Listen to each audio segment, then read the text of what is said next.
सरस्वत्यै नमः। श्रीपादवल्लभ नरसिंह सरस्वती श्री गुरुदत्तात्रेयाय नमः।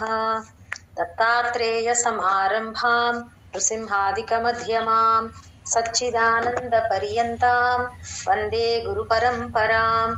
श्रीगणपति सच्चिदानन्द सद्गुरुभ्यो नमः।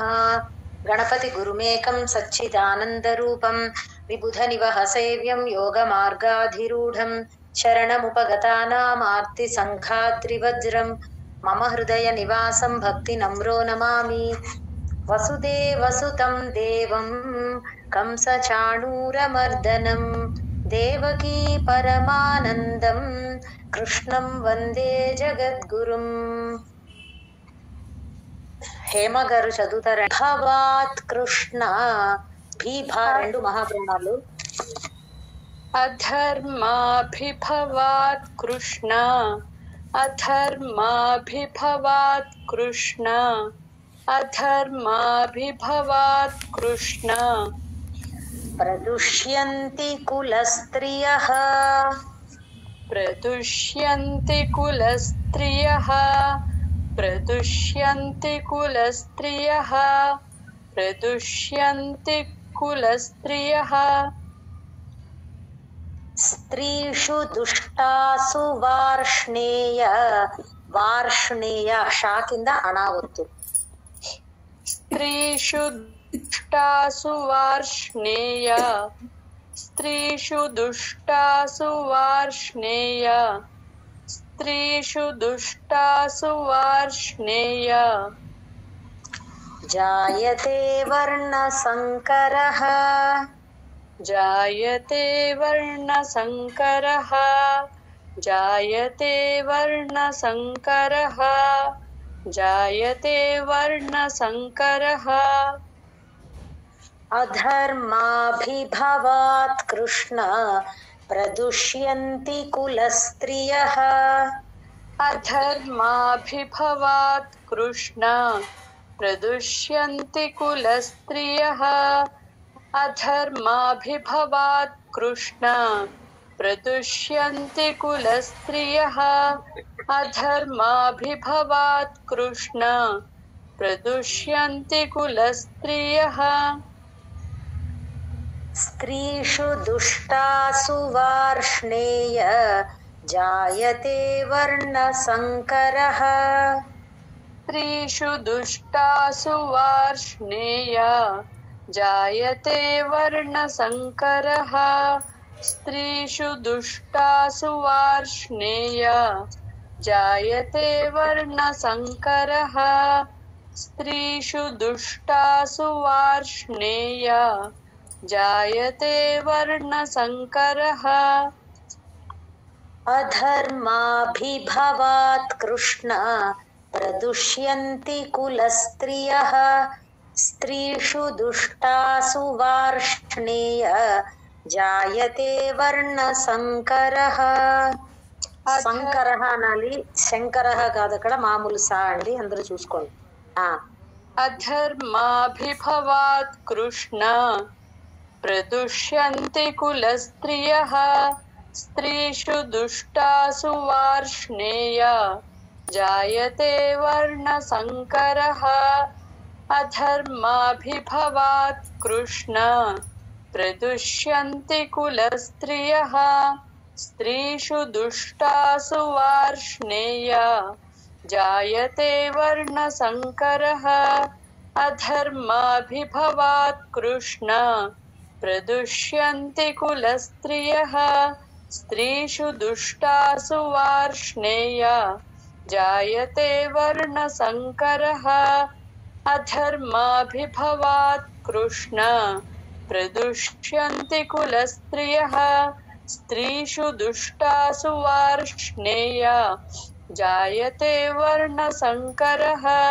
అధర్మాభిభవాత్ కృష్ణ ప్రదుష్యంతి స్త్రియః స్త్రీషు దుష్టాసు వార్ష్ణేయ జాయతే వర్ణ సంకరః అధర్మాభిభవాత్ కృష్ణ ప్రదుష్యంతి కులస్త్రియః స్త్రీషు దుష్టాసు వార్ష్ణేయ जायते वर्णसङ्करः अधर्माभिभवात् कृष्ण प्रदुष्यन्ति कुलस्त्रियः स्त्रीषु दुष्टासु वार्ष्णेय जायते वर्णसङ्करः సంకరో నరకాయైవ. ఒక్క నిమిషం అండి, ఈ శ్లోకాల్లో మీరు చూస్తే 40వ శ్లోకం నుంచి ముందర శ్లోకంలో లాస్ట్ పాదము కొంచెం నెక్స్ట్ శ్లోకంలో ఫస్ట్ లైన్ కింద రిపీట్ అవుతూ ఉంటుంది. ఫస్ట్ పదం కింద మెమరైజ్ చేసుకునే వాళ్ళకి కొంచెం ఈజీ అవుతుంది, చూసుకోండి. సంకరో నరకాయైవ. సంకరో నరకాయైవ. సంకరో నరకాయైవ. సంకరో నరకాయైవ. కులఘ్నానాం కులస్య చ. కులఘ్నా ఘా కింద నా అవుతుంది. ఘా. కులఘ్నానాం కులస్య చ. కులఘ్నానాం కులస్య చ. కులఘ్నానాం కులస్య చ. పతంతి పితరో హ్యేషాం. హ్యేషాం హా కింద యావత్తు. పతంతి పితరో హ్యేషాం. పతంతి పితరో హ్యేషాం. పతంతి పితరో హ్యేషాం. లుప్తపిండోదకక్రియాః. లుప్తపిండోదకక్రియాః. లుప్తపిండోదకక్రియాః. లుప్తపిండోదకక్రియాః. సంకరో నరకాయైవ కులఘ్నానాం కులస్య చ. కులఘ్న ఘాని కొంచెం పలకచ్చండి. కులఘ్న అని అనక్కలేదు, కులఘ్నానాం ఘ్న అని అనొచ్చు. సంకరో నరకాయైవ కులఘ్నానాం కులస్య చ. ఓకేనండి. సంకరో నరకాయైవ కులఘ్నానాం కులస్య చ. సంకరో నరకాయైవ కులఘ్నానాం కులస్య చ. పతంతి పితరో హ్యేషాం లుప్తపిండోదకక్రియాః. పతంతి పితరో హ్యేషాం. పతంతి పితరో హ్యేషాం లుప్తపిండోదకక్రియాః. పతంతి పితరో హ్యేషాం లుప్తపిండోదకక్రియాః. పతంతి పితరో హ్యేషాం లుప్తపిండోదకక్రియాః. సంకరో నరకాయైవ కులఘ్నానాం కులస్య చ. పతంతి పితరో హ్యేషాం లుప్తపిండోదకక్రియాః. సంకరో నరకాయైవ కులఘ్నానాం కులస్య చ. పతంతి పితరో హ్యేషాం లుప్తపిండోదకక్రియాః. సంకరో నరకాయైవ కులఘ్నానాం కులస్య చ. పితరో హ్యేషాం లుప్తపిండోదకక్రియాః. సంకరో నరకాయైవ కులఘ్నానాం కులస్య చ. పతంతి పితరో హ్యేషాం లుప్తపిండోదకక్రియాః. సంకరో నరకాయైవ కులఘ్నానాం కులస్య చ.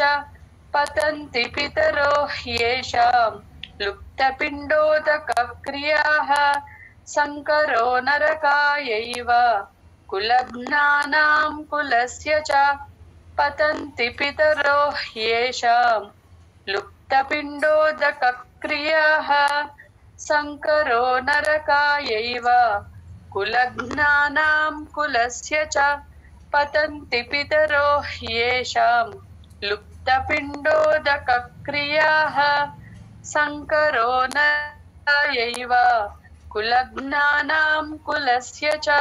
పతంతి పితరో హ్యేషాం లుప్తపిండోదకక్రియాః. 43వ శ్లోకము. దోషైరేతైః కులఘ్నానాం, రేతైః కుల అనాలి, సగం పలకాల విసర్గని. దోషైరేతైః కులఘ్నానాం, దోషైరేతైః కులఘ్నానాం, దోషైరేతైః కులఘ్నానాం. ఘా ఇంకొంచెం ముందు అనొచ్చేయండి.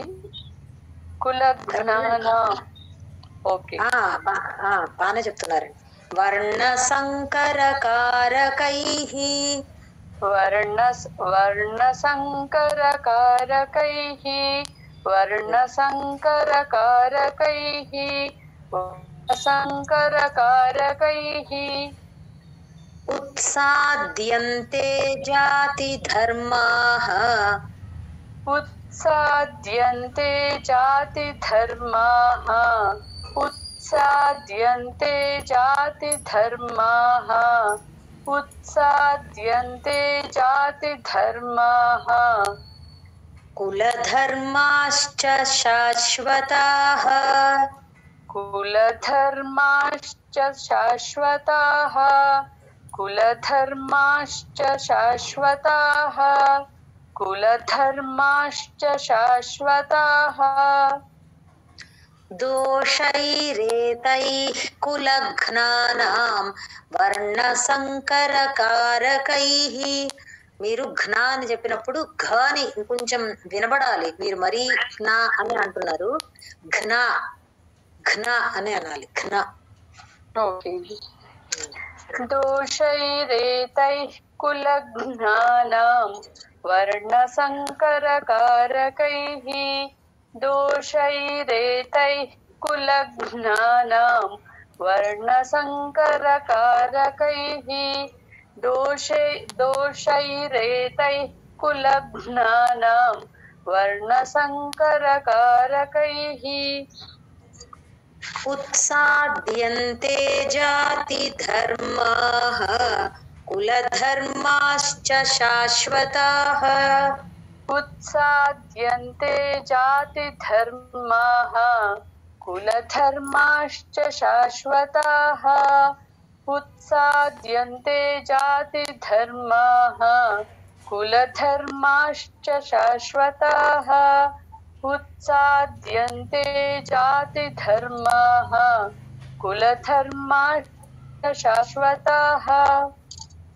దోషైరేతైః కులఘ్నానాం వర్ణ సంకరకారకైః, ఉత్సాద్యంతే జాతి ధర్మాః కులధర్మాశ్చ శాశ్వతాః.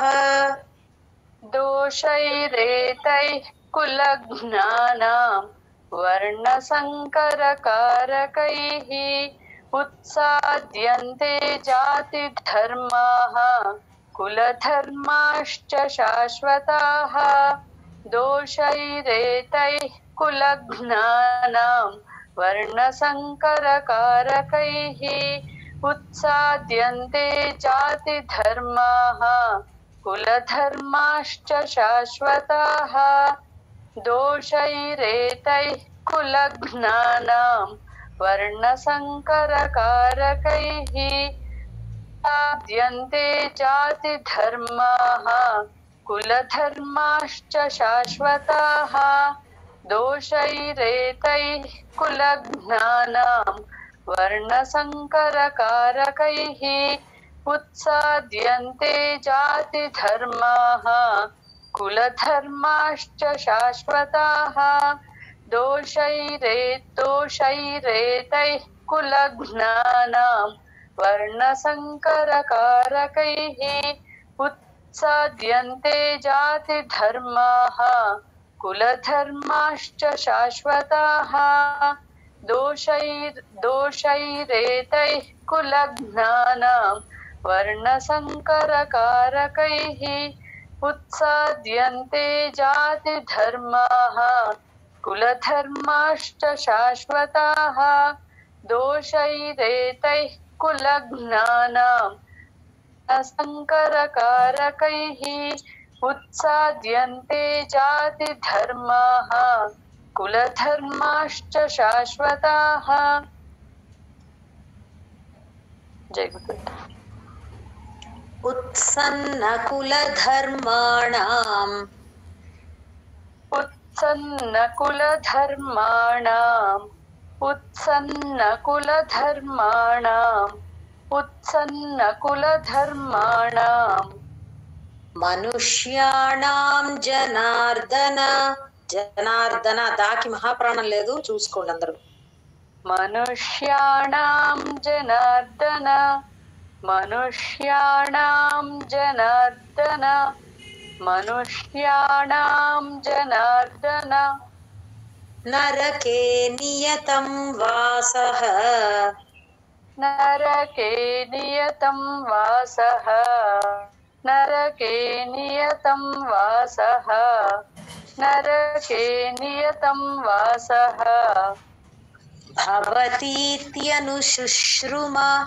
శుశ్రుమ అనాలి. భవతీత్యనుశుశ్రుమ భవతీత్యనుశుశ్రుమ భవతీత్యనుశుశ్రుమ.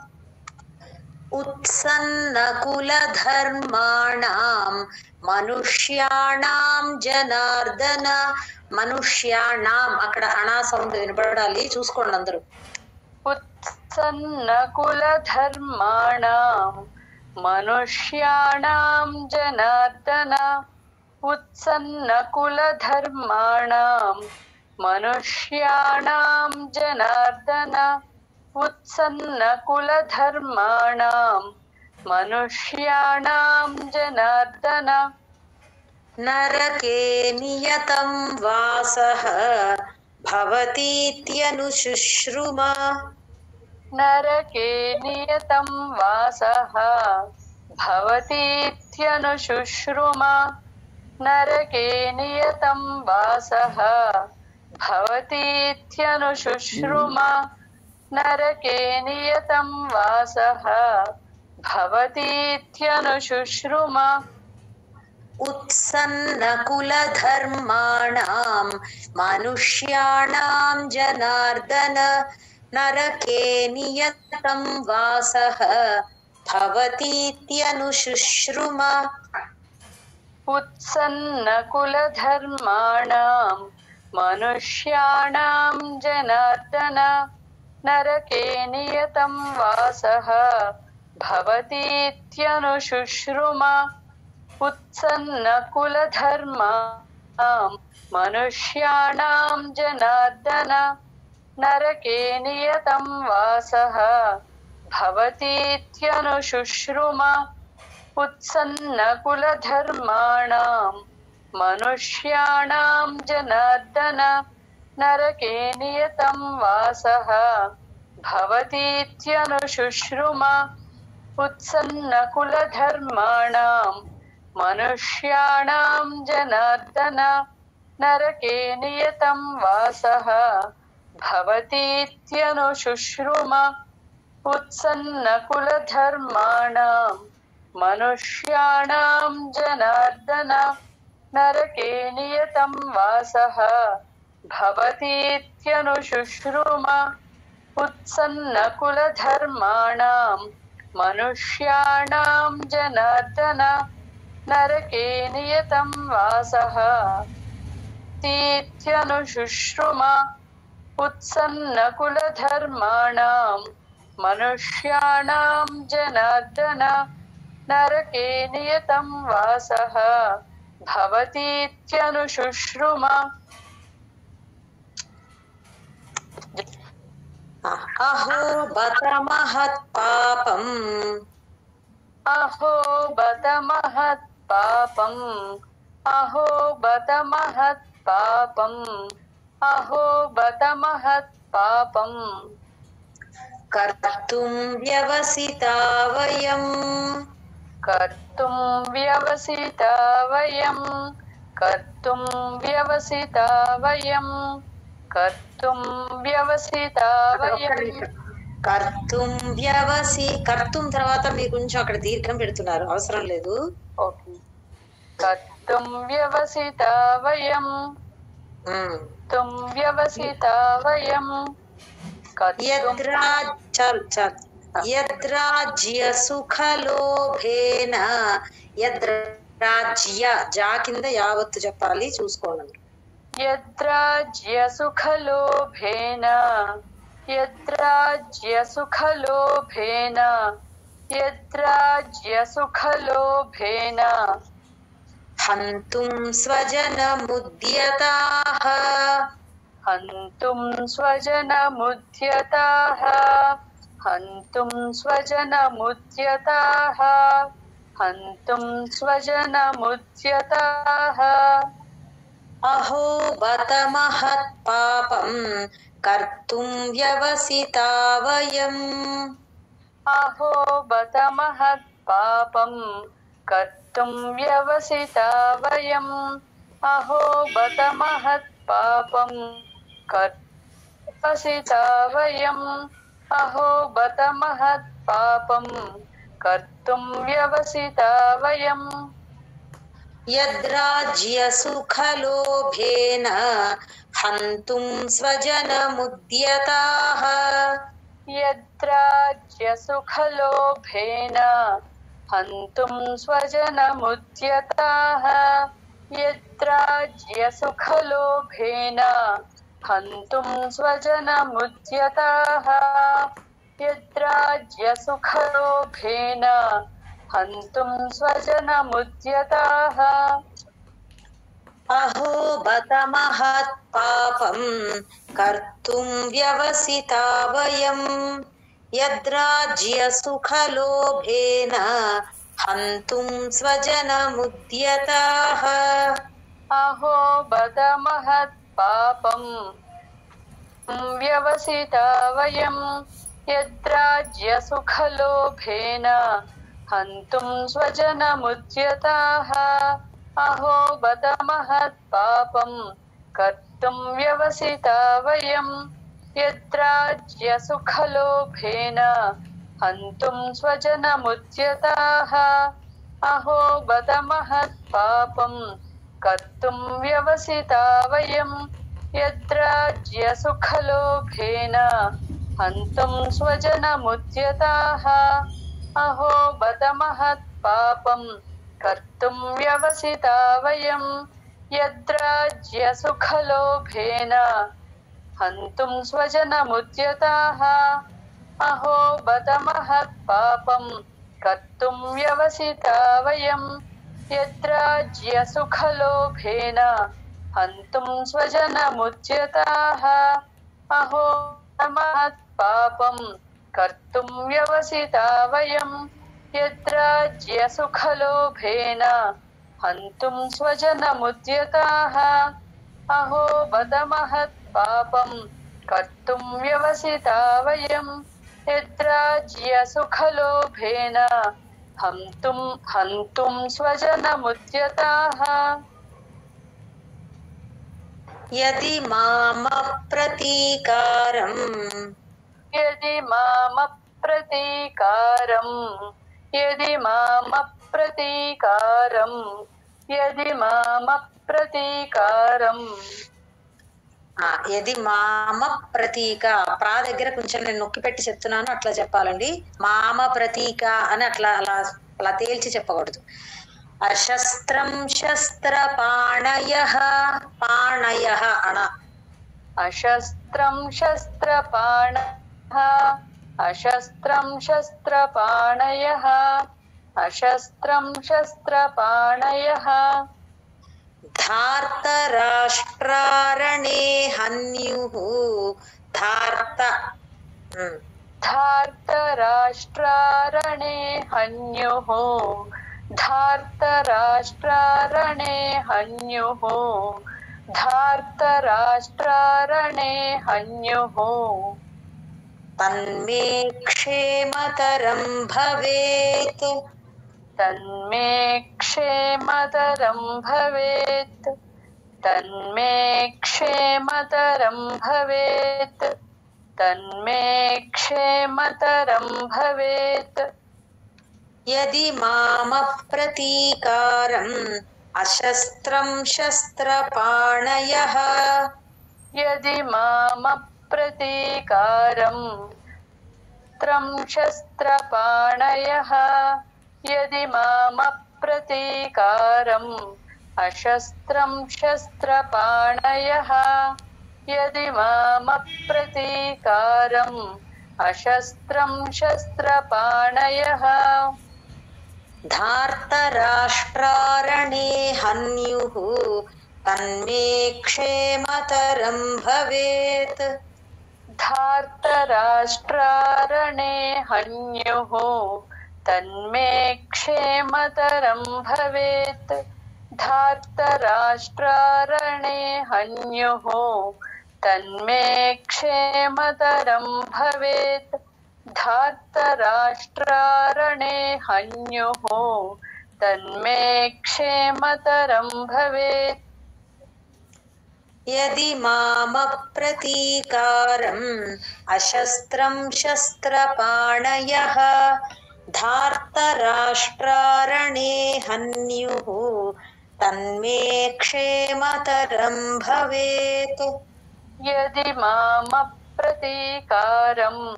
अशस्त्रं शस्त्रपाणयः धार्तराष्ट्रारणे हन्युः तन्मे क्षेमतरं भवेत् यदि मामप्रतीकारम्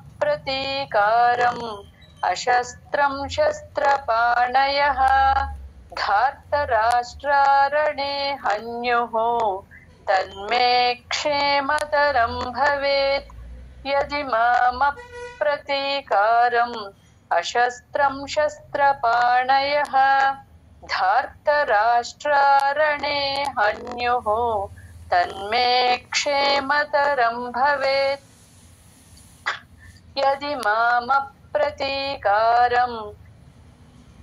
शस्त्रपाणयः धार्तराष्ट्रारणे हन्युः तन्मे क्षेमतरं भवेत् यदि मामप्रतीकारम् अशस्त्रं शस्त्रपाणयः धार्तराष्ट्रारणे हन्युः तन्मे क्षेमतरं भवेत् यदि मामप्रतीकारम् अशस्त्रं शस्त्रपाणयः धार्तराष्ट्रारणे हन्युः तन्मे क्षेमतरं भवेत् वेरी गुड संजय उवाच ఏవముక్త్వార్జునః సంఖ్యే సా కింద సావత్ అక్కడ సంఖ్యే దగ్గర ఖా మహాప్రాణం అలాగే ఏవముక్త్వార్జునః సంఖ్యే సంజయ ఉవాచ ఏవముక్త్వార్జునః సంఖ్యే సంజయ ఉవాచ ఏవముక్త్వార్జునః సంఖ్యే సంజయ ఉవాచ ఏవముక్త్వార్జునః సంఖ్యే రథోపస్థ ఉపావిశత్ రథోపస్థ థ మహాప్రాణం అక్కడ థ పలకాలి తాథ రెండవది అలాగే పస్థ అక్కడ కూడా మళ్ళీ మహాప్రాణం రథోపస్థ ఉపావిశత్ రథోపస్థ ఉపావిశత్ రథోపస్థ ఉపావిశత్ విసృజ్య సశరం చాపం విసృజ్య అనాలి విసృజ్య అని సా దగ్గర నొక్కి పెట్టద్దు అక్కడ వక్రసుడి ఎప్పుడు వచ్చినా తేల్చి చెప్పాలి ఆ రు అనేది వక్రసుడి విసృజ్య అనాలి సశరం శశరం అనద్దు సా షా క్లియర్ గా డిఫరెన్స్ గా వినపడాలి ఓకే విసృజ్య సశరం చాపం విసృజ్య సశరం చాపం విసృజ్య సశరం చాపం శోక సంవిఘ్న మానసః శోక సంవిఘ్న మానసః శోక సంవిఘ్న మానసః శోక సంవిఘ్న మానసః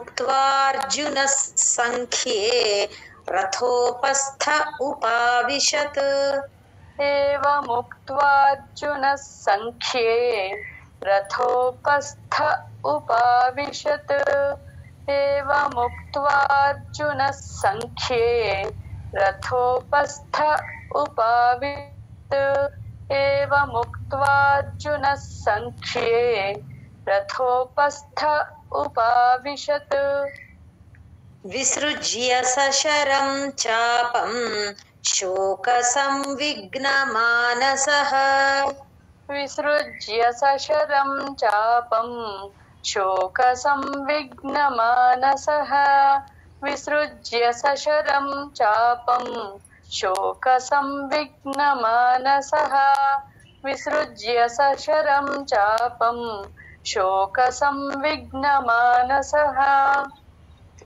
एवमुक्त्वार्जुनः संख्ये रथोपस्थ उपाविशत् विसृज्य सशरं चापं शोकसंविघ्नमानसः एवमुक्त्वार्जुनः संख्ये रथोपस्थ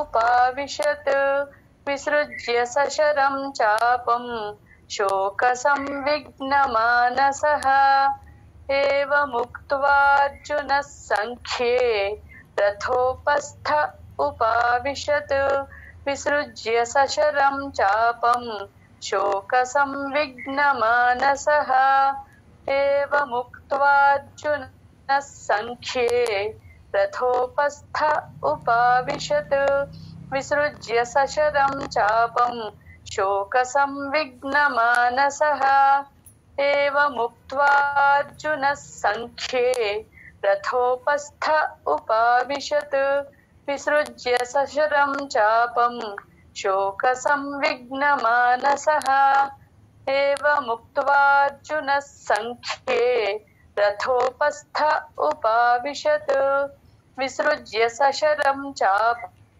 शोकसंविघ्नमानसः एवमुक्त्वार्जुनः संख्ये रथोपस्थ उपाविशत् विसृज्य सशरं चापं शोकसंविघ्नमानसः एवमुक्त्वार्जुनः संख्ये रथोपस्थ उपाविशत् विसृज्य सशरं चापं शोकसंविघ्नमानसः ఒకసారి చదువుతాను. ఓం తత్సదితి, ఓం తత్సత్ ఇతి అండి కలిపితే అలాగా. ఓం తత్సదితి శ్రీమద్భగవద్గీతాసు ఉపనిషత్యాం యోగశాస్త్రే శ్రీకృష్ణార్జున సంవాదే అర్జున విషాదయోగో నామ ప్రథమోధ్యాయః. ఒక్కసారి చదవండి. ఓం తత్సదితి శ్రీమద్భగవద్గీతాసు ఉపనిషత్సు బ్రహ్మ విద్యాయాం యోగశాస్త్రే శ్రీకృష్ణార్జున సంవాదే అర్జున విషాదయోగో నామ ప్రథమోధ్యాయః. జై గురుదత్త. నెక్స్ట్ చాప్టర్ శైలజ గారు మీరు ఉన్నారండి.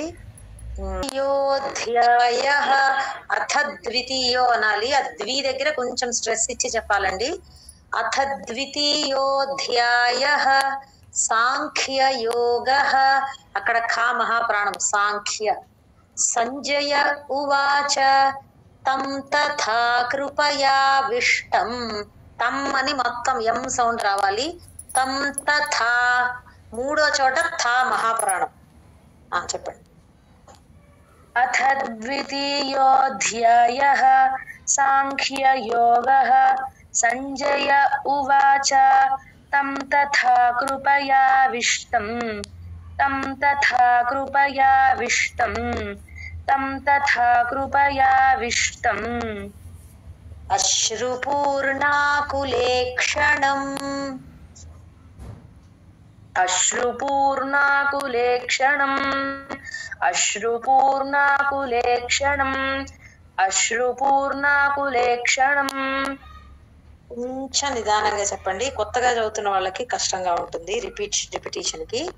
Okay madam. విషీదంతమిదం వాక్యం విషీదంతమిదం వాక్యం విషీదంతమిదం వాక్యం విషీదంతమిదం వాక్యం ఉవాచ మధుసూదనః మధుధు మహాప్రాణం అక్కడ ఉవాచ మధుసూదనః ఉవాచ మధుసూదనః ఉవాచ మధుసూదనః తం తథా కృపయావిష్టం అశ్రుపూర్ణాకులేక్షణం తం తథా కృపయావిష్టం అశ్రుపూర్ణాకులేక్షణం తం తథా కృపయావిష్టం అశ్రుపూర్ణాకులేక్షణం తం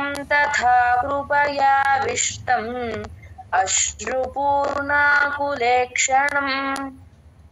విషీదంతమిదం వాక్యం ఉవాచ మధుసూదనః విషీదంతమిదం వాక్యం ఉవాచ మధుసూదనః విషీదంతమిదం వాక్యం ఉవాచ మధుసూదనః విషీదంతమిదం వాక్యం ఉవాచ మధుసూదనః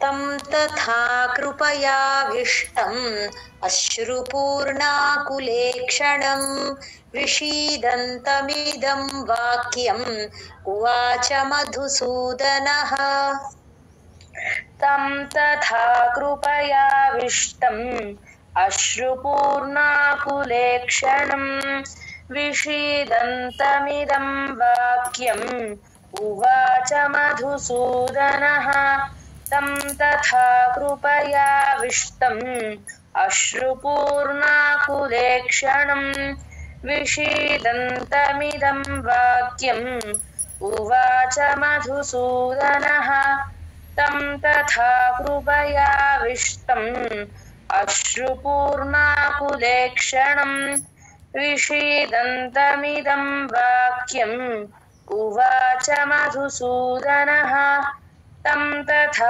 కృపయావిష్టం అశ్రుపూర్ణాకులేక్షణం విషీదంతమిదం వాక్యం ఉవాచ మధుసూదనః తం తథా కృపయావిష్టం అశ్రుపూర్ణాకులేక్షణం విషీదంతమిదం వాక్యం ఉవాచ మధుసూదనః తం తథా కృపయావిష్టం అశ్రుపూర్ణాకులేక్షణం విషీదంతమిదం వాక్యం తం ఉవాచ మధుసూదనః.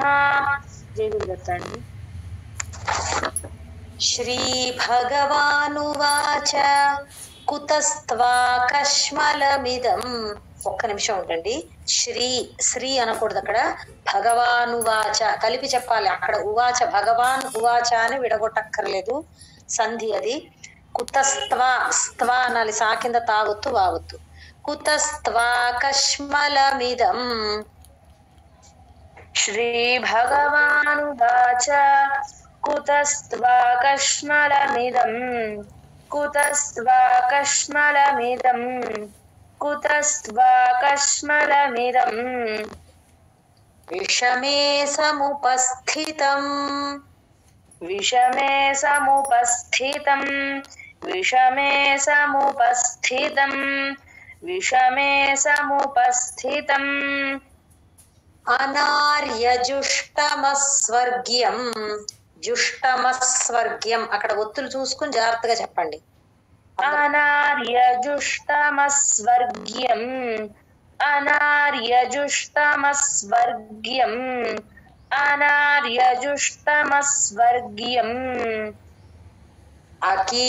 అకీర్తికరమర్జున అకీర్తికరమర్జున అకీర్తికరమర్జున అకీర్తికరమర్జున కుతస్త్వాకష్మలమిదం విషమే సముపస్థితం कुतस्त्वाकश्मलमिदं विषमे समुपस्थितं कुतस्त्वाकश्मलमिदं विषमे समुपस्थितं कुतस्त्वाकश्मलमिदं विषमे समुपस्थितम्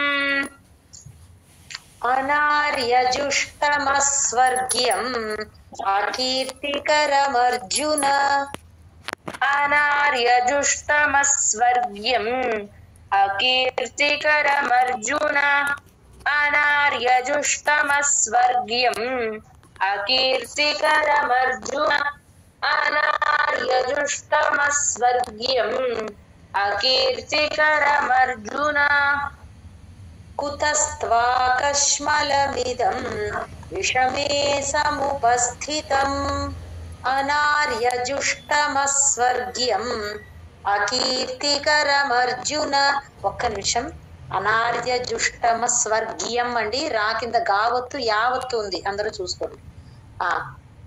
కుతస్త్వాకశ్మలమిదం విషమే సముపస్థితం అనార్యజుష్టమస్వర్గ్యం అకీర్తికరమర్జున కుతస్త్వాకశ్మలమిదం విషమే సముపస్థితం అనార్యజుష్టమస్వర్గ్యం అకీర్తికరమర్జున కుతస్త్వాకశ్మలమిదం విషమే సముపస్థితం అనార్యజుష్టమస్వర్గ్యం అకీర్తికరమర్జున కుతస్త్వాకశ్మలమిదం విషమే సముపస్థితం అనార్యజుష్టమస్వర్గ్యం అకీర్తికరమర్జున కుతస్త్వాకశ్మలమిదం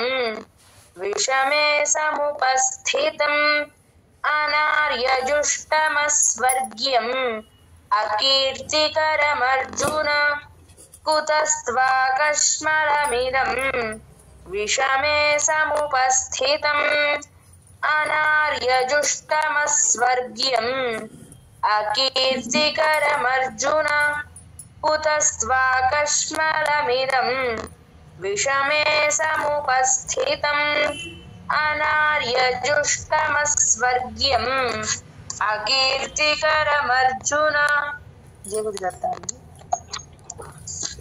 క్లైబ్యం మాస్మగమః పార్థ. గమః పార్థ, అక్కడ విసర్గ తర్వాత పా ఉంది కాబట్టి ఎఫ్ సౌండ్ లో చెప్పండి. క్లైబ్యం. క్లైబ్యం మాస్మగమః పార్థ క్లైబ్యం మాస్మగమః పార్థ క్లైబ్యం మాస్మగమః పార్థ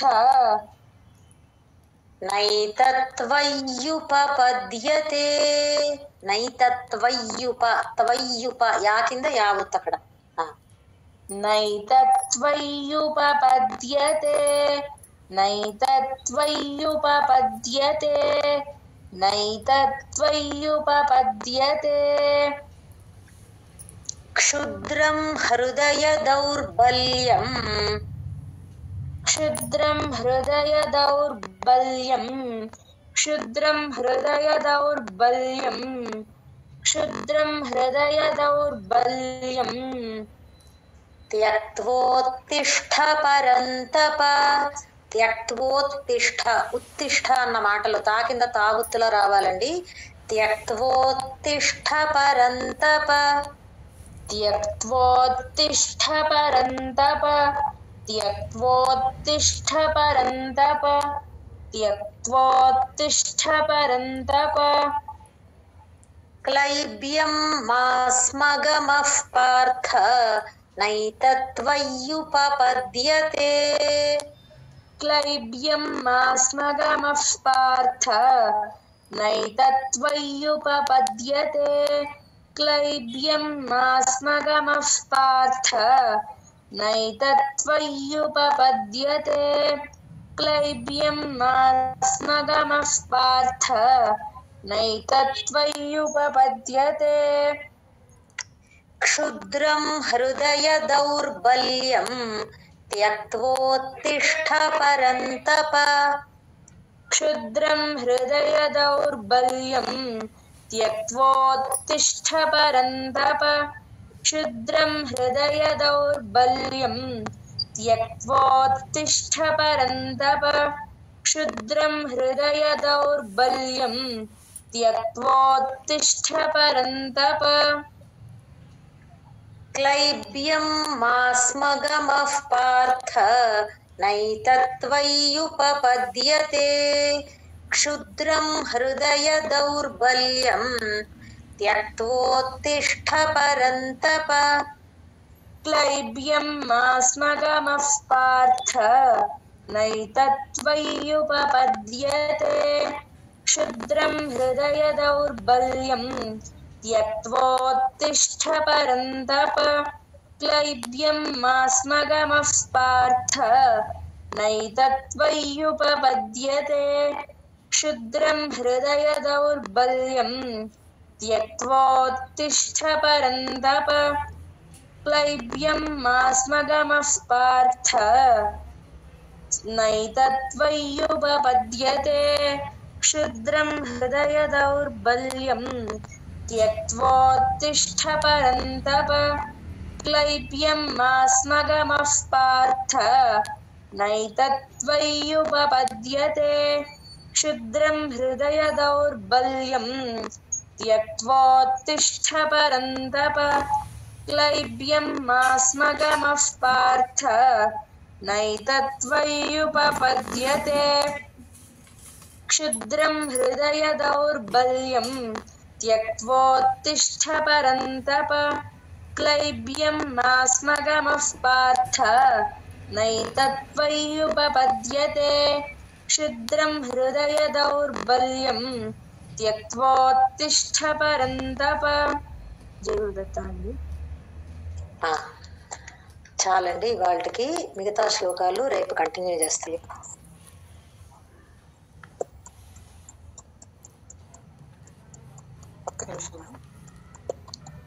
कर्माभिभवात् कृष्ण प्रदुष्यन्ति कुलस्त्रियः स्त्रीषु दुष्टासु वार्ष्णेय जायते वर्णसङ्करः संकरो नरकायैव कुलघ्नानां कुलस्य च पतन्ति पितरो ह्येषां लुप्तपिण्डोदकक्रियाः दोषैरेतैः कुलघ्नानां वर्णसङ्करकारकैः उत्साद्यन्ते जातिधर्माः कुलधर्माश्च शाश्वताः उत्सन्नकुलधर्माणां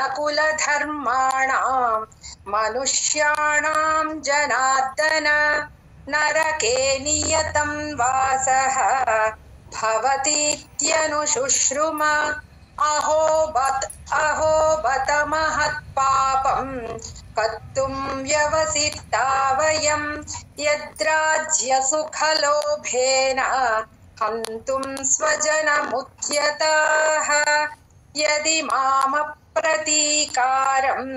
अशस्त्रं शस्त्रपाणयः धार्तराष्ट्रारणे हन्युः तन्मे क्षेमतरं भवेत्।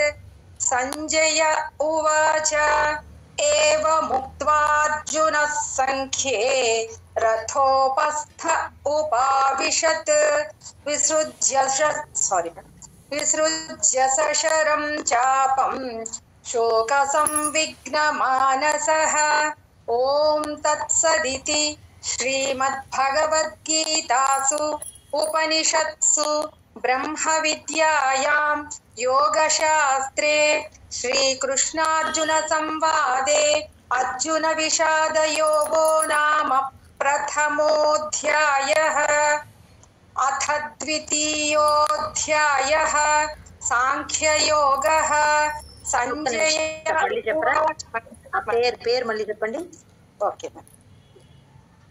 अथ द्वितीयोऽध्यायः सांख्ययोगः।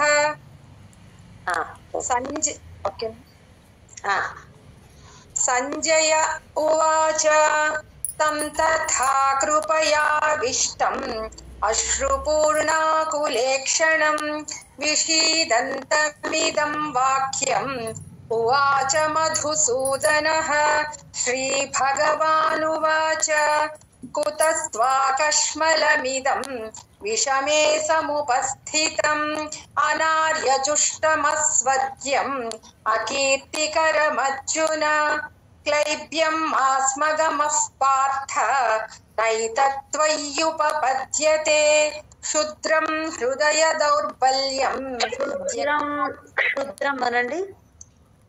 క్షుద్రం ఓకే. క్షుద్రం హృదయ దౌర్బల్యం త్యక్త్వోత్తిష్ఠ పరంతప. అర్జున ఉవాచ అంతే అంతే అంతే